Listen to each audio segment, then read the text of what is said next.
Speech to text allows you to drastically speed up any type of writing, and you can do it in any app on your Android phone. To start, just open up any app that allows you to write text. And to start turning a speech into text, we'll first tap that microphone icon in the bottom left corner. It's going to ask me for permissions to access my microphone, and once I allow that, it'll turn anything I say into text. And now whatever I say will get transcribed into text. This is a very easy, quick way to write long messages if I don't feel like typing it all out. Or maybe I'm walking or in a place where I just can't look at my phone and type a long message. So, makes it all easier. Once I tap the mic again, my phone will stop transcribing my speech. And there's my full message. I can go in and manually fix something if I want to, and then just send it out as I would send any text message.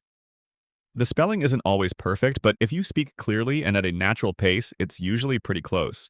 If you want, you can speak out punctuation and say things like comma, period, question mark, etc. The automatic punctuation is pretty solid, but speaking it all out allows you to get it just the way you want it. And that's how you turn speech into text. Like I said, it works in any app, and it's super easy to use.